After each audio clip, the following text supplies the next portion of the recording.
1 2 3 4 5 6 ఇవి శ్రీ చైతన్య నారాయణ ర్యాంకులు కాదండి, పానీపూరీలు. ఒకటి తినడం స్టార్ట్ చేసాం అనుకోండి ఇంక వెళ్ళిపోతుంటాయి. ఆపడం మన వల్ల కాదు. పానీపూరి అనేది పెద్ద శ్రమలా కాకుండా సింపుల్ గా తయారు చేసేద్దాం, వచ్చేయండి.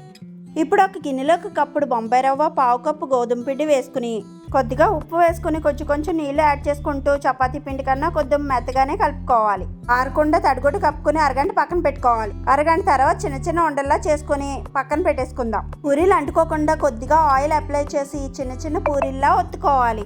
చేసుకున్న చిన్న చిన్న పూరీలు ఏదైనా తడి క్లాత్ మీద ఈ విధంగా వేసుకోవాలి, లేదంటే పూరీలు ఆరిపోయి సరిగ్గా పొంగవు. నూనె బాగా హీట్ లో ఉన్నప్పుడు ఒక్కొక్క పూరీని వేసేసి ఇదిగో చూపిస్తున్న విధంగా నూనెని వీటిపై వేస్తే బాగా పొంగుతాయి.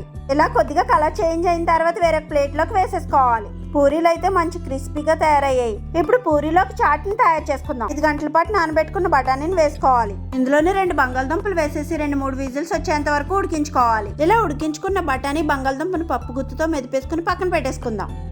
ఇప్పుడు స్టవ్ వెలిగించుకుని పెనం పెట్టేసుకుని 2 స్పూన్లు నూనె, ఉల్లిపాయలు, పచ్చిమిర్చి, అల్లం వెల్లుల్లి పేస్ట్ వేసి బాగా ఫ్రై అయిన తర్వాత కొద్దిగా టమాటాలు, కారం, ఉప్పు, స్పూన్ ధనియాల పొడి వేసేసి ఇలా కొద్దిగా ఫ్రై అయిన తర్వాత ముందుగా ఉడికించి పెట్టుకున్న బఠానీని వేసేసి బాగా ఉడికిన తర్వాత 1/2 చెంచా చాట్ మసాలా, ఫైనల్ గా కొత్తిమీర చల్లుకుని ఉంచేసుకుంటే వేడివేడిగా చాట్ అయితే రెడీ అయిపోయింది. ఇది చాట్ లో కూడా ఉపయోగించుకోవచ్చు. ఇందులోకి తీసుకుని పక్కన పెట్టేసుకుందాం.